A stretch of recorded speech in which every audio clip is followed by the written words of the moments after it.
محمد الحسن المشهور بالصوفي، مرشح لرئيس منصب رئيس الجمهورية عن حزب الإصلاح الوطني. بفضل الله وبحمده قد تحصلت على 15365 صوتا، ويزيد عن العدد المطلوب ب 365 صوتا، ولكنها كلها في الولايات الشمالية.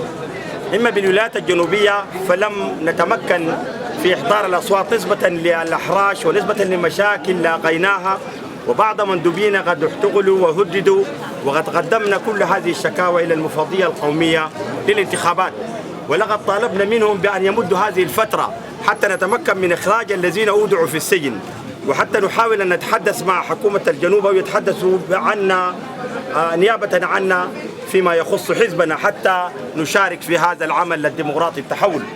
وقصتي كثيرة وعظيمة، إذ أنني انتخبت ورشحت لهذا المنصب وأنا أعيش بالولايات المتحدة الأمريكية أكثر من 25 عاما، فأتيت مهرولا ومسرعا لكي أشارك في هذا التحول الديمقراطي، ولكي يساعد هذا الشعب الذي علمني مجانا في الكوة وحنتوب وفي الجامعة لم أدفع فلسا ولا واحدا، وتذكرت كل هذه المعارف، وإن كنت يعني إنسان لا أضيع الحق الجميل، فأتيت لأحارب في هذا عند تحول هذا البلاد إلى هذا التحول الديمقراطي. حضرت إلى هذا العمل وفرحت جدا من أخواني بحزب الإصلاح الوطني بأن أيدوني لهذا المنصب، فأتيت مهرولا لأنهم يعلمون جيدا أنني رئيس للمركز الإسلامي الصوفي بتكساس والولايات المتحدة الأمريكية، ولي كثير من الشعب والمؤيدين في السودان وخارجه والدول العربية الأخرى، وكان همي بأن أرفع هذا الحظر الاقتصادي عن السودان الذي جسم كثيرا فعانى عنه المواطن.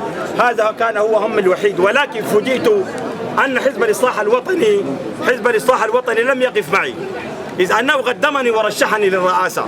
فأتيت وفي خلال 7 أيام قضيت إلى هذا البلد يوم 20/1/2010، واليوم 27/1/2010، أسبوع واحد طفت فيها بعض ولايات السودان المختلفة وتحصلت على هذا العدد الهائل من المؤيدين، فما بالكم بالذين لم أقابلهم، وما بالكم بالولايات التي لم أزورها، لا شك أنها تكون كثيرة. ولذلك إنني أعلن أمامكم وأمام العالم أجمع انسلاخي عن حزب الإصلاح الوطني انسلاخا تاما واستلالا كما يستل الشعر من العجين. لماذا؟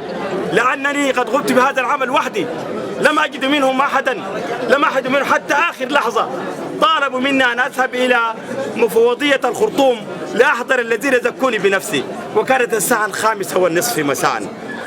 هذا شيء عجيب. وقد قالوا لي أن الولايات الجنوبية قد يقومون بجلب تزكية الأصوات لأنهم أعرفوا بها مني ولم يأتوا بهذا.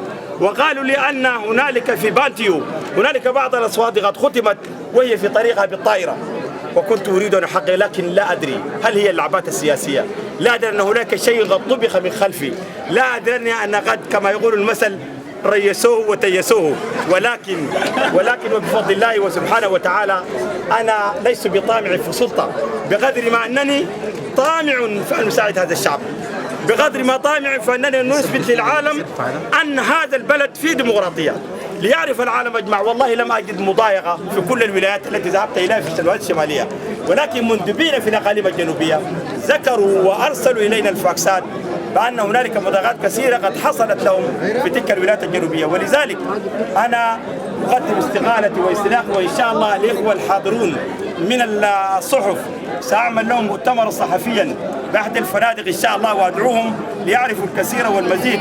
وقلبي على السودان ومع السودان، وأهني بهذه المناسبة شريكي الحكم إذ أنهم وصلوا لهذه الاتفاقية بأن أحضروا كثير من الناس، وأنا رجل كواحد من المغتربين وهم الملايين، كواحد من المغتربين الملايين أتوا ليشاركوا. وحتى كان إخواني في الاغتراب يقولون لي لا تذهب للسودان، إن هذه أشياء صورية يجب أن تكن في مكانك وفي عملك هذا وأنت بهذا البلد، ولكنني جئت براقب صاعد لأحمل هذا العمل، وفوجئت بأن حزب الإصلاح الوطني لم يشارك معي، بالرغم أنه قد قدمني لهذه الرئاسة ولهذا الترشيح. وأشكر جميع الذين أيدوني، جميع الذين زكوني، وأشكرهم على ذلك، والمزكي هو الله سبحانه وتعالى.